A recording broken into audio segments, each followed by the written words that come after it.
into compound interest, the idea of compound interest. And then I'm going to try to tie those two concepts together for you really quickly. So compound interest is a very simple concept. If you put $100 in the bank today and you invest it at a 5% interest rate, at the end of that year, at a 5% interest rate, you'll have $105. If you ask most people and you say, well, what, like I said, we'll have at the end of the year too, most people will say, $1.10, you get another $5. That's not actually the case. Compound interest is a very simple concept. You're actually, in the second year, you are actually earning interest on the 105, the additional $5, not just the 100. So compound interest is very important to understand. It works, it can work against you and it can work for you. Understanding that interest is paid on itself. Let's go back. Let's take a really quick look at credit cards. If you have $20,000 in credit card balance, and your interest is now is paid on top of that. So let's say your interest is $200 or $300, and now you owe $20,300.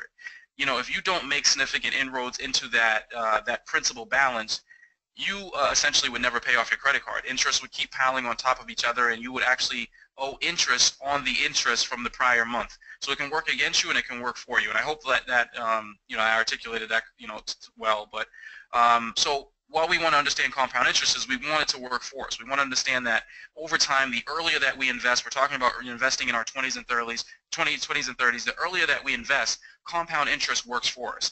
Money starts to build on the money that was earned. So 100 turns into 5, and now the second year 110 turns into 110.25 because you're earning money on that interest that was earned.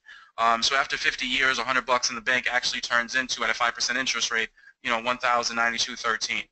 Not a significant amount of money, but understanding that that compound interest effect and what the effect it can have on you long term. And the reason I mention that is because starting early, starting saving for retirement early, starting investing early is going to be beneficial for you. The earlier, the better. And we can show you this graph actually shows you a little bit about that. And for those of you, I'm going to go through it really quickly. And if you don't get it, I'm definitely going to send out the slides later on. I'll send everybody a copy of this presentation in a PDF, and you can take a look at it, later on. But this slide basically demonstrates you have Leandra, who has started investing at age 25. She's putting $2,000 away for her retirement, and she is earning an interest rate over her lifespan. She starts saving until she's 60, when she's ideally retiring. Kevin begins saving 15 years later at the age of 40. He's finally starting to think about his retirement, a little bit later. Outside of his 20s, outside of his 30s, he might have a couple children now. Now he's starting to think about, why I'm 20 years away from retirement. I really want to start saving. Despite the fact that he is able to save $3,000 a month more than Leandra started, her 15-year head start is actually going to yield her more money at the end of the day. So she actually put away, if you read up top, fellow investor, even though Leandra put aside $30,000 less in saving, at the end of the day, her net worth or her savings account is actually worth closer to $400,000 versus the $250 that Kevin put away starting at a later age. And the reason that is because of compound interest. You actually are accumulating or you're building wealth based on the interest that is paid. So your interest is earning interest over those years, and her starting at 15 years prior, even though she was only she was only able to put away $2,000 versus his $5,000, left her at a significant advantage at year 60 in her retirement. And I hope that makes sense. And again, I will send the slide out to everyone so you can kind of take a look at it earlier. But the bigger picture here, excuse me, what we're trying to get is the earlier, the better. The earlier start that you get, the better, because of the way compound interest works and because of the way things start to build on themselves. Excuse me. Again, we had a couple more people hop on. If you have questions as I go through, please, like I said, put them in the question box. I don't see anything in there right now, but if you have questions as I go through, anything didn't make sense or you need me to slow down and kind of, reiterate it, just let me know, and I will, like I said, I'll slow down and answer your question if I can. So let's talk about building wealth the right way. through family, through friends. I talk about the concept of money and wealth and real estate and stocks and bonds and mutual funds, quite often. And I'm constantly talking to people who want to start in the what would some financial advisors or some financial experts would call, obviously start in the accumulation phase of their wealth building. And I can tell you from experience, I've done the same thing, and by that I mean the best thing to do. Let's say you're 27 years old. Let's say you're 32 years old and you have two young children at home. You're newly married a few years ago. You have a nice home in the suburbs, and now you're starting to think about how do I start saving for retirement. Most of those people with that mindset might go and immediately start an E-Trade account, start trading stocks and trying to build wealth that way, or trying to dump $1,000 every month into an E-Trade account and trying to trade mutual funds or trade stocks and dumping more money into the IRA. You really want to start with the foundation of wealth building, and that's really what most advisors would tell you is your insurance. And I hope everyone does have health insurance. We're going to start right at the left side of that pyramid. Critical. I've read, excuse me, tons of stories and actually experienced this firsthand from friends. How, let's say you did start with that E-Trade account, and you put, you traded some stocks and it was significant, and you made, $20,000 or $30,000, but you didn't have health insurance, and then, a significant health, problem, presented itself. And that account is now gone. I mean, you have to now, that account is eaten up by health bill, insurance bills, or a medical bill, should I say?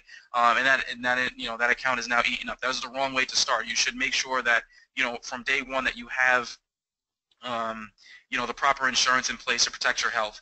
I'm going to go next to life. I think health insurance is pretty straightforward for most people. This is the one that most people kind of miss out on, is that life insurance importance. And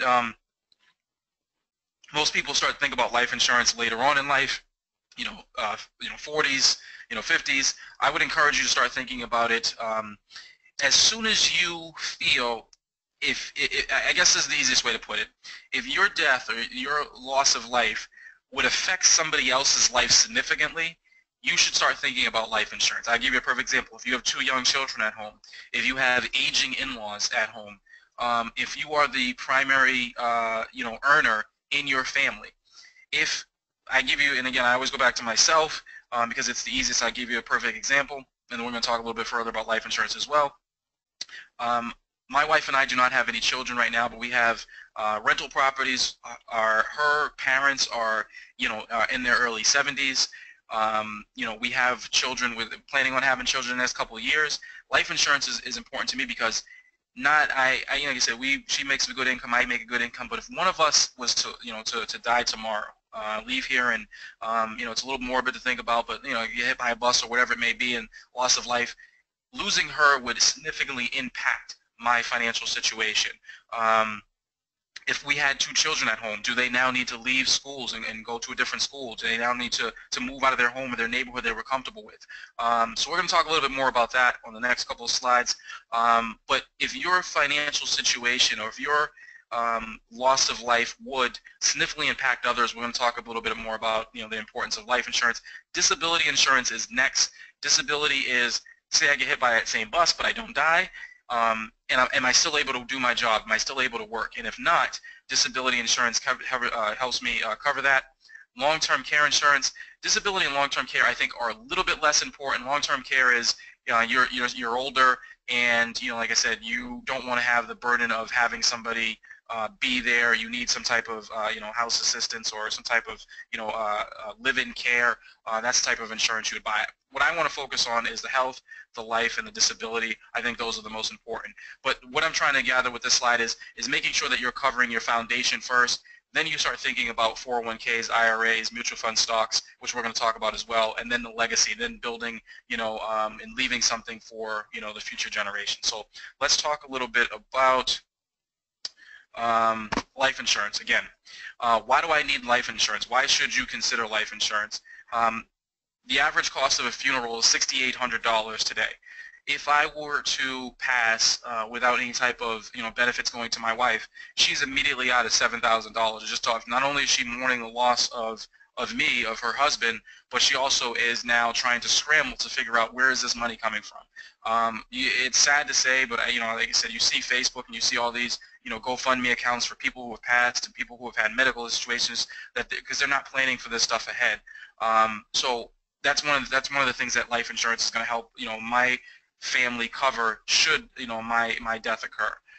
The average credit card debt, I believe my wife, and again, I'm not absolutely certain of this, but I believe the idea is that my wife is now responsible for any credit card debt that I leave if, like I said, if she's still alive, I pass, she is now, as my spouse, responsible for that, and I don't want to leave her with that burden as well. Say we have, we're later down the line, I don't die today, but it's a few years down the road, and we have a kid in college. The average college expense, $18,000 per year. She is now worried about that as well. The average cost of renting a home or owning a home, $16,800. The average cost of healthcare, $20,000. And obviously, like I said, we have aging in-laws, aging parents that we want to take care of as well. So if you or your spouse were to pass away next week, whose life would be changed financially as a result? Would they be in financial trouble as a result of your death? So one of the things that, like I said, I've purchased life insurance, and we can talk about it in the next slide. Actually, you know what? I will move over to the next slide just so you can see the difference. I purchased what's called term life. And the reason that I purchased term life is because I want to cover myself for a specific term. Term versus whole life. Term covers you for 10, 15, 20, 25 year, 30 year max. Whole life covers you for the entire life. Why wouldn't I want to be covered for my entire life? Because it's a little bit more expensive. I thought that term life would be suitable for what I'm trying to cover. And give you a specific example of what I'm trying to cover. My family, or our life, is in, I wouldn't say danger, I don't think that's the right word, but at most at risk over the next 20 years of my life. My family over the next 20 years will have, aging parents going into their 70s and 80s. We will most likely have at least a couple kids between the ages of 2 and 18. Once I felt like 20 years was the coverage that I wanted, because if we have a couple kids in the next couple of years, that last kid is going to probably leave the house 18 years from now, or at least go off to college. Our family is at less financial risk. If I pass 10 years, kid is 10 years old or 12 years old, he's in the middle of school, I do not want my wife to have to take them out of school, readjust their life, sell our house, move them around because of the loss of my income. Typically provides no cash value. So I don't want to talk too much about whole life.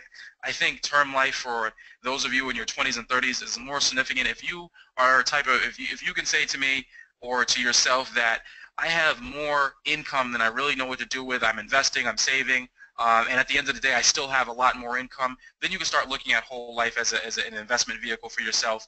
But if you were trying to fit in life insurance within that budget after you've done it, and try to keep that in because you understand the importance of it, I think term life is a little bit more important.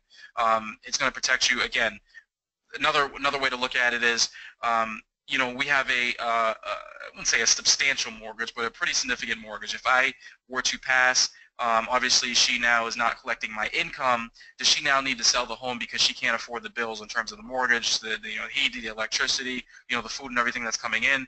I wanted to make sure that she could stay in that home, potentially pay off the mortgage, and live there with no issue. Lifestyle doesn't need to change. You're already mourning the death of someone. You no longer throwing financial issues on top of that is just something that we don't want to do. So let's talk specifics. Most people, or some of you, are probably thinking, well, I probably can't even afford life insurance. It's very expensive.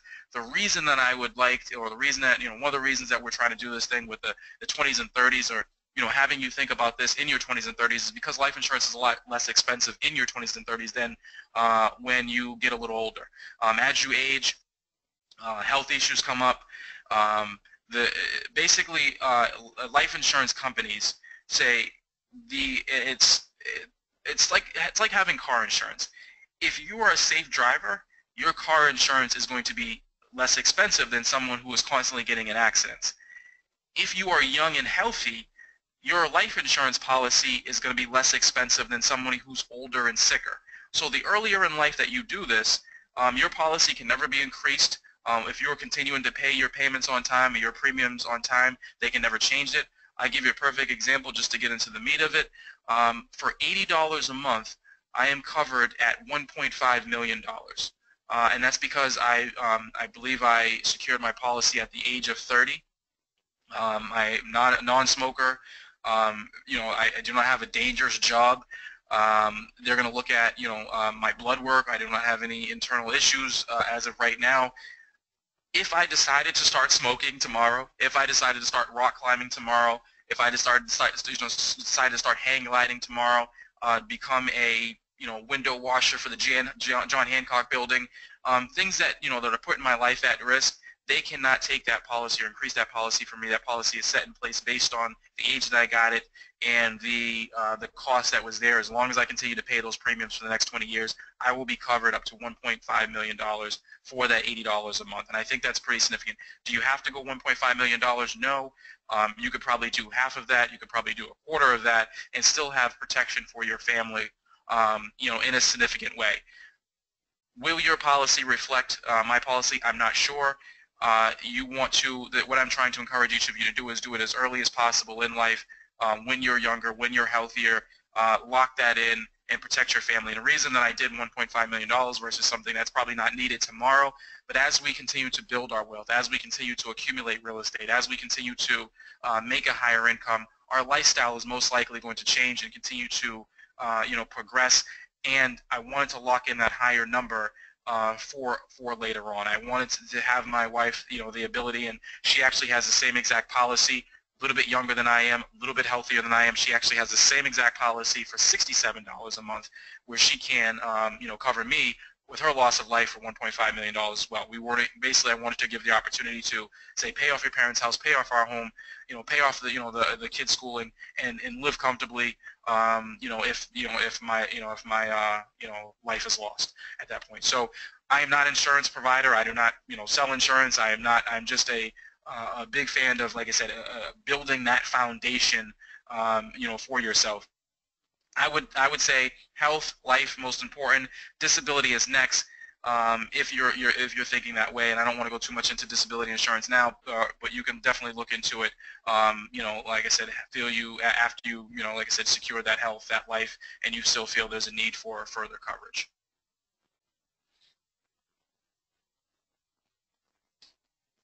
Okay, let's talk a little bit about investment. And then I'm going to talk to you a little bit about why I love real estate so much. So let's look at your investment options. As an investor, and this is why I talked about inflation. For those of you who didn't get it, let's go back to the concept of inflation. So if I'm putting $100 into my bank account every month, or $1,000 into my bank account every month, and Willie said, well, inflation is eating away at that purchasing power. That $100, despite the fact that it's earning a little bit interest rate, is not worth the $100 that it is next year. Let's say you put $100 in the bank. Is it still numerically $100? Yes. Does it buy less goods? Yes. So your purchasing power has been diminished. Why is investing in so important? Because you want to combat inflation. You want to have a hedge against inflation. If inflation is eating away at 2% of your purchasing power, then you want to invest and have something, an investment return you maybe 6% or 7%. If I earn 7%, inflation eats away at 2%, at least I'm netting 5% at the end of the day, and I'm actually making something on my money versus inflation having it, eat it away. So let's look at our investment options. You have stocks, and I'm going to talk to you a little bit more about what stocks are. You have bonds, and then you get to stuff like art, collectibles, antiques, precious metals. Mutual funds, all mutual funds basically are just a combination of stocks and bonds managed by somebody else. And then real estate. So I would say your main options really for people who don't want to stock trade or pay attention or be involved in investing but they know they need to, real estate and mutual funds. Those are the two best options for you as passive investments that can earn you something at the end of the day, but don't take a lot of time or a lot of attention in terms of when do I trade. Actually, bonds are as well. Bonds are pretty straightforward. You have government bonds, corporate bonds. Stocks, like I said, when do I sell? When do I do I buy? Do I buy high? Do I sell high? It's a lot more involvement. So again, precious metals, antiques, collectibles. I don't know anything about art or precious metals or anything like that. Those are not straightforward investments. I'm thinking those take years of education and things to really understand. So I would say most of us in our 20s and 30s, stocks, bonds, mutual funds, and real estate. And we'll look a little bit further at each one of those. So what is a stock? A stock is ownership in a company. When you buy stock, you own a piece of the company. So if the company does well, you do well. So let's say, for instance, you have an E-Trade account and you decide to buy, shares in Apple. Apple shares go up, you make a little bit of money. Apple shares go down, you lose a little bit of money. Really, what you're trying to do is have you buy stocks at the right time, you accumulate, you buy more, and hopefully the company does well. And at at the end of the day, when you sell, hopefully it's worth more than when you purchased it. Stocks also pay a little bit of dividends here and there, at their discretion. So that's something that you can really count on. Like I said, I have some investments in stocks, some investments in bonds, but like I said, we're going to talk a little bit about diversification as well. Bonds. The best way to describe a bond is to think of it like a loan. You loan your money to the government, so that's a government bond or a federal government bond. They have local municipality bonds. So like I said, the state of Massachusetts might issue a bond for a new bridge, and you can invest into that bond, and they're going to pay you an interest rate for the term of that. That bond might be a 10-year Massachusetts bridge bond or a 20-year federal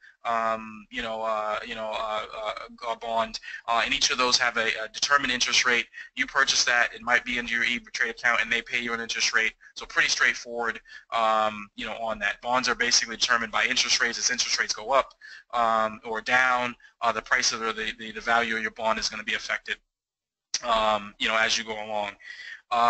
Mutual funds. Mutual funds are basically just a combination of the two. So mutual fund is basically me saying, hey, I'm going to give you, the manager of the mutual fund, $1,000 of my money, and you're going to tell me your investment objective. Your investment objective might be aggressive growth. It might be conservative income, depending on where I am in my life and what I'm looking for. Let's say I want aggressive growth.